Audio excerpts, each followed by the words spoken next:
All right, so this is actually like take 3 on this video. I tried one in the crib. My daughter and my son is in the room yelling and screaming about a freaking hat that neither one of them I have never seen them wear that hat. So they're all arguing about that. Then, I had a bunch of Zoom meetings, so I had to come straight to the crib. We got it in day 6. This is day 6. We got it in on the track, man. This is my journey to 60. Chasing 60, man. Busting a 180.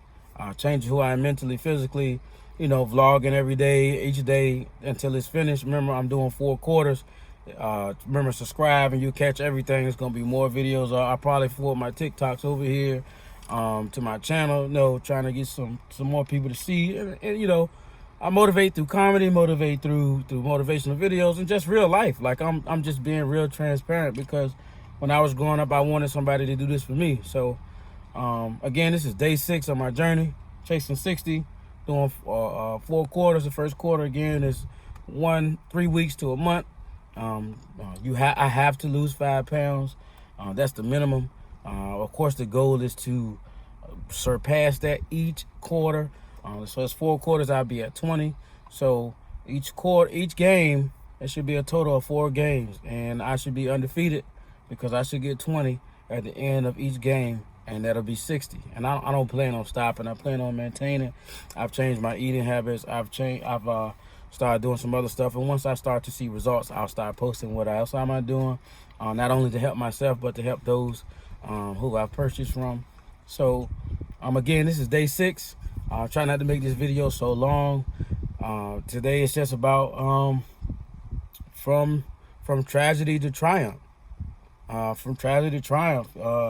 The tragedy was I was not happy with myself. I had a lot of depressed moments.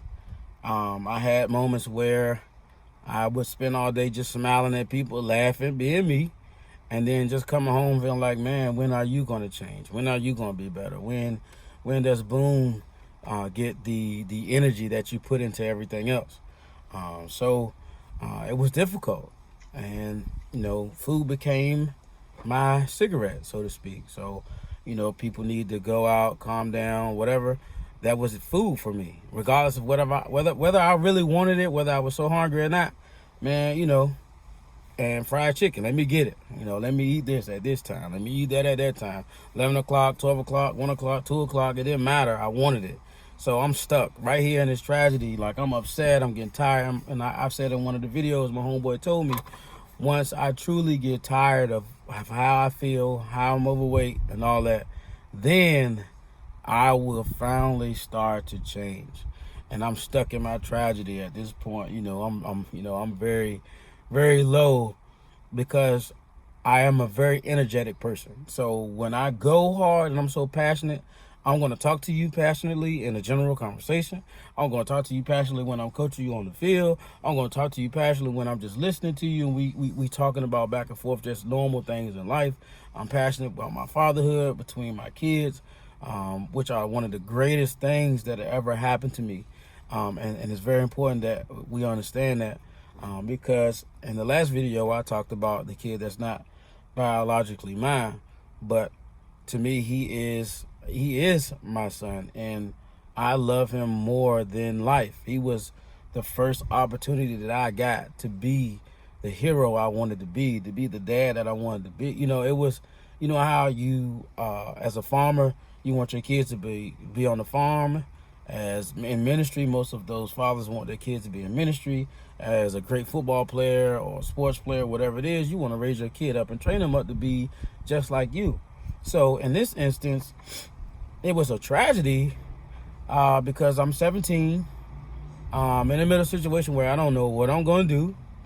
I don't know how to be a father. I don't have a job per se to take care of this kid. I'm in the middle of my football season, my senior season, where this is all I got left to try to accomplish my dream to be a great football player. And I said, like in the last video, like I'm crying on my way out the locker room, because I'm like, yo, what? I got baby on the way. What am I going to do? Man, my man called me, he talking straight cash at me, because his daughter is pregnant, and that was my fault. And then I done this and I done all that, man. And I'm like, I'm losing it. And me and the coach get into it the same day. I'll never forget it. And that practice goes really, really bad for me and the coach. And it changed a lot of my season as it went forward. The summer workouts were great until, I hit this point. I'm just dealing with a lot throughout the season. Like, this is a tragedy, man. Like, I'm getting old. You're not going to be able to take care of this. Then we couldn't talk. We sneaking to try to see each other when she gets to the store. I'm walking from my crib to the store, so I make sure I'm not seen, just to talk to her, just try to say, I want to be there for my kid. And we dealing with other stuff, man. And again, I'm not mad at nobody. It's not about nobody else. Nobody did anything, no harm. So it's not to downgrade or degrade anybody. If anybody feels like that is, I apologize. It's not what it's about. This is just a part of my story where I'm just trying to explain a part of tragedy that leads to triumph. So, but something clicked. It was like, okay, dog, this is your opportunity to show your father what you wanted him to be for you.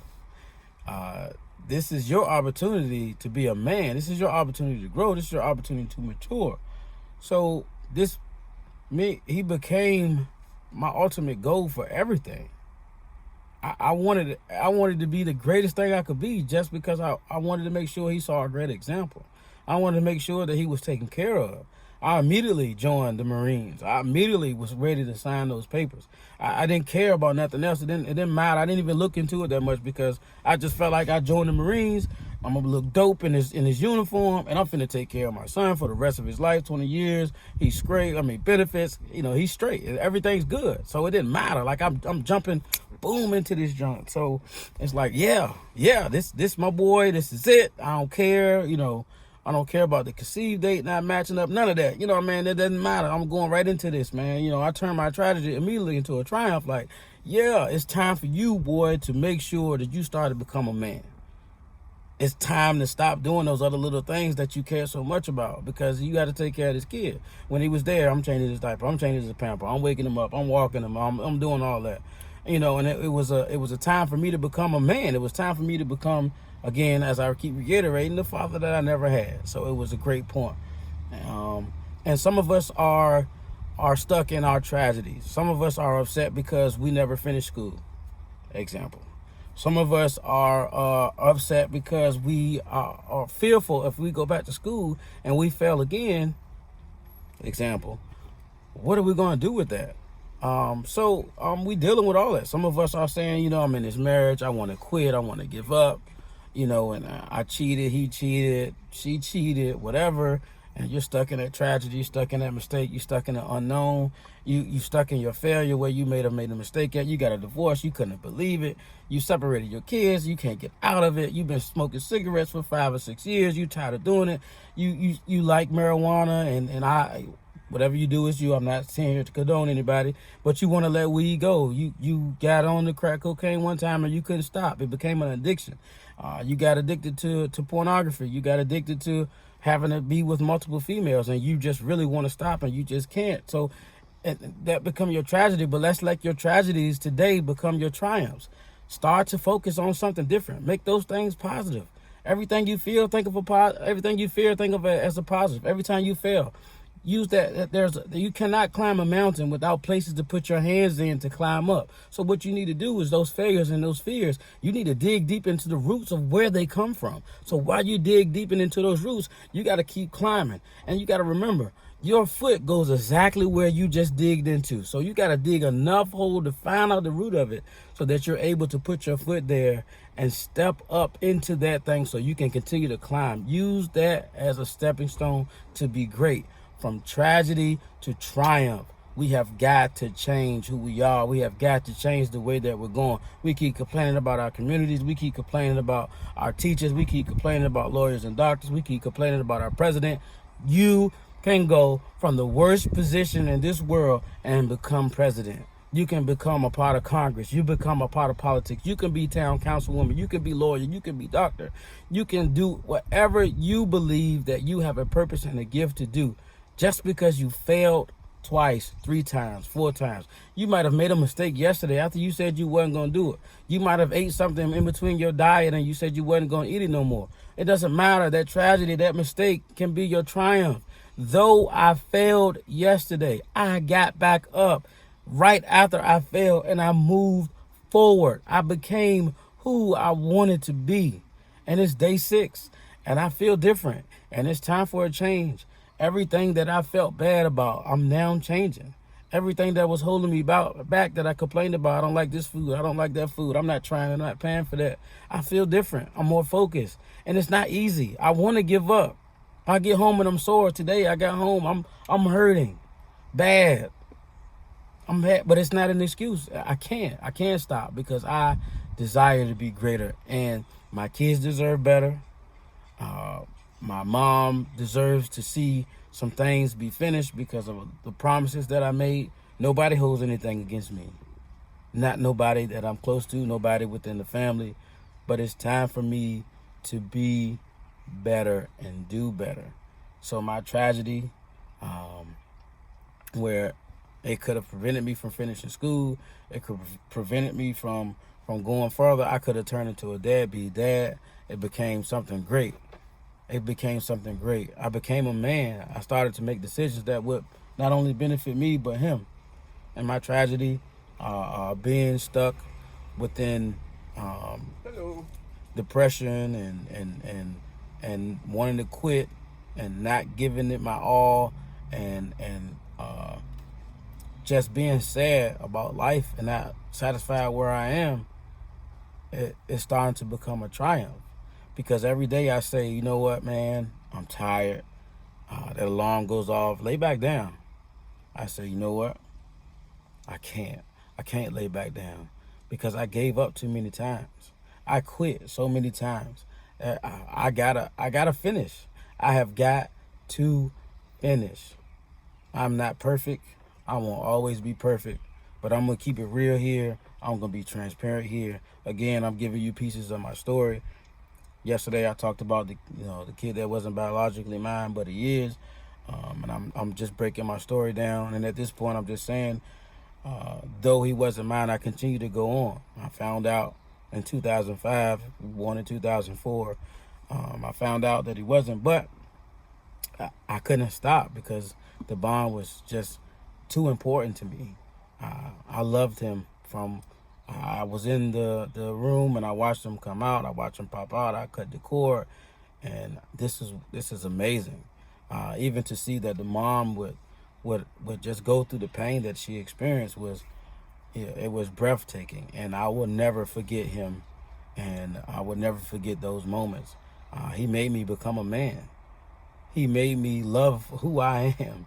He made me love me. He made me want to be better. He made me become the Watchmefinish guy. The guy the only reason why I started coaching 11 years ago was because of him.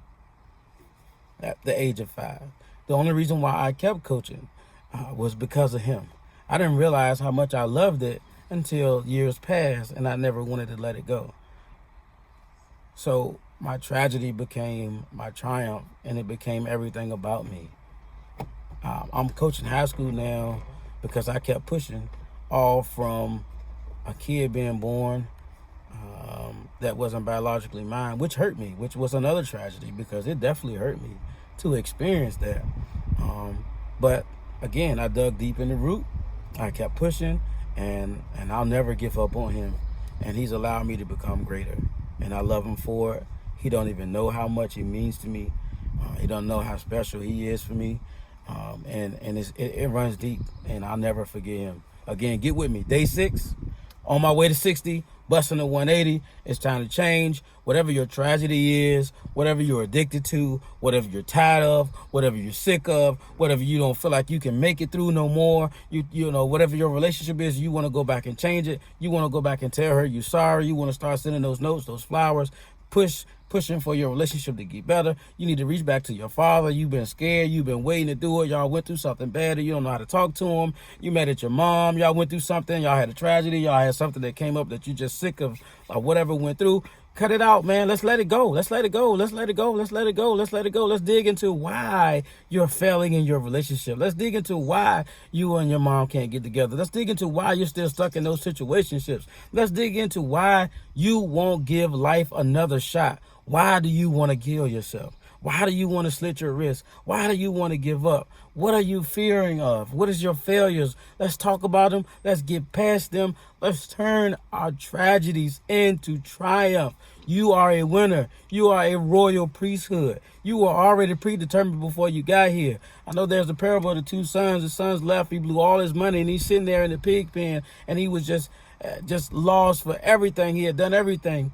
And he's watching the pigs eat, and he's getting hungry, so hungry that he wanted to eat the pigs. But he was hungry enough. He desired it enough to go back home. To go back home. Are you hungry?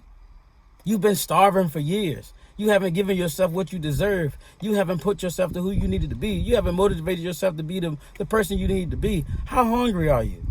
Are you hungry enough to sit and eat what the pigs eat? The slop that the pigs eat?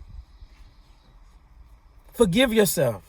Forget about it. Embrace it. Face it. Go back and fix the tragedy. His tragedy was accepting his inheritance before he was ready for it. And he blew all of it. But he went back home, and guess what? His dad was sitting right there, ready to open arms to help him come back in. And that mom that you're upset, that dad that you're upset with, grandma, auntie, those people that you're upset with, go back to them.